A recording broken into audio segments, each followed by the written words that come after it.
Ma mère s'occupe de mon père comme si c'était un enfant de 3 ans. Il y a grave du solaire, wesh. Je me prépare pour aller au boulot. Autre chose, par exemple, qui était totalement normale dans ma famille, et venez me dire que c'est logique et que c'est normal. Ma mère faisait à manger tous les soirs à mon beau-père.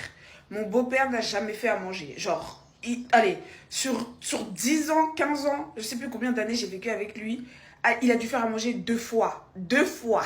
Donc, dans la logique de ma mère, tu fais à manger tous les soirs pour ton mari, mais tes enfants qui sont tous mineurs, parce qu'à un moment donné, j'ai été mineure moi aussi, mais même quand j'ai atteint ma majorité, tu estimes que eux sont capables de se débrouiller tout seuls pour se faire à manger et se nourrir, mais pas ton mari de 45 ans.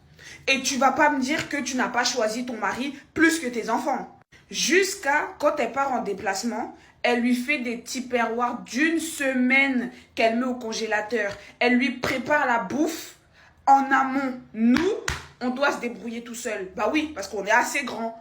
Mais ton mari qui a 45 ans là, il est pas assez grand? Il est pas assez grand, Crary. Donc en fait, vous voyez pas qu'elle a inversé les rôles? Que son mari c'est devenu son enfant et que nous les enfants, on est devenus en fait tout simplement responsables de nous-mêmes sur certains sujets? Et vous voulez instaurer une relation de dominant-dominé alors que dès le départ, vous nous montrez bien qu'on doit se débrouiller tout seul. Mais ton mari, non. Pourtant, il a 45 piges, un grand tonton comme lui.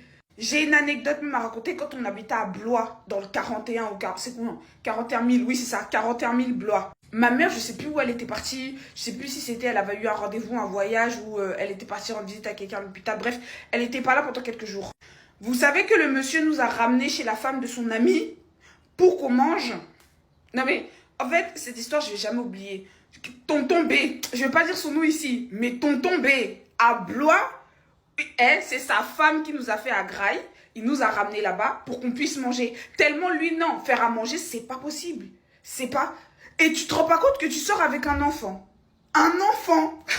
Mais arrivé à mes 16 ans, j'ai eu un pétage de plomb. Mais quand je vous dis un pétage de plomb, un pétage.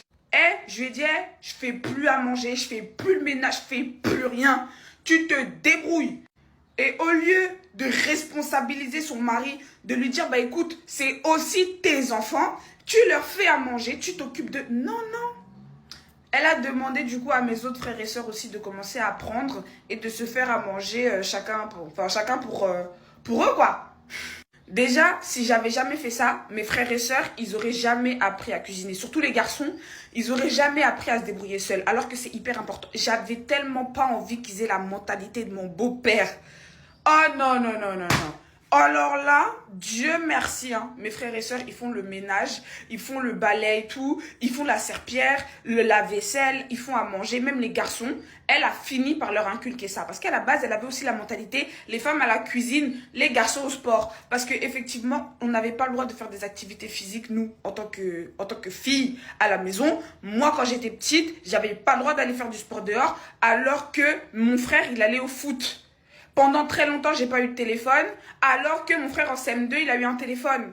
En fait, c'est seulement quand je suis arrivée au lycée que j'ai supplié d'aller à la salle de sport. C'est mon beau-père qui a payé ma salle de sport, mais parce que selon lui, il me voyait pas aller à la salle. Pour lui, j'y allais pas, donc il a coupé mon abonnement. Alors que moi, j'allais à la salle après le lycée. Toute personne qui allait au lycée avec moi peut en témoigner que j'allais à la salle après le lycée, parce qu'on finissait parfois super tôt, donc je voyais pas l'utilité de rentrer chez moi pour ressortir alors que nos trains, on avait un train par heure dans la ville où on habitait, et que pour aller à la salle, alors que je peux aller à la salle là en fait. Mais non, parce que monsieur me voyait pas sortir de la baraque pour aller à la salle, selon lui j'y allais pas, selon lui il payait pour rien. Donc du coup, il a coupé mon abonnement. Bref. Et je sais très bien que je ne suis pas la seule. Je sais très le nombre d'enfants qui vivent ça, où le papa, le beau papa, il est traité comme un roi. Il dépose ses pieds comme ça dans le canapé et puis il bouge plus. Et puis vous devez vous débrouiller tout seul. Et ça, je sais que je suis pas la seule. Et ça, par contre, il n'y a pas d'affaire de communauté, etc., etc. Parce que ça, je sais que c'est chez tout le monde. Il y a plein de personnes où la daronne, elle va s'occuper pomponner son mari et tout, nani. Son mari, c'est le roi de la maison. Et ces gosses, ils se débrouillent. Mais ça aussi, ça doit changer. Comme je l'ai dit, je vais parler de tout sujet, que ça concerne que ma communauté noire ou que ça concerne toutes les communautés, je vais parler. Et ça, je sais que je suis pas la seule à le vivre. Donc, à un moment donné, le dénoncer, c'est important. Parce que ça suffit, en fait. Vous êtes là à faire comprendre à vos enfants, tous les 4 matins, qu'ils doivent se débrouiller tout seuls, qu'ils sont assez grands pour ci, qu'ils sont assez grands pour ça. Et à côté, nous, le visuel qu'on a, c'est que tu t'occupes de ton mari de 45 ans comme si c'était un enfant de 3 ans. En fait, non mais tu pars en déplacement, tu lui fais des petits perroirs que tu mets au congélateur pendant une semaine et tes gosses, ils se débrouillent. Ah non, vous êtes assez grand, vous vous débrouillez, j'ai fait les courses, voilà, hein, vous vous ferez des pâtes, vous vous ferez des frites, voilà, vous vous débrouillez. Et tu trouves ça normal. Et que aujourd'hui...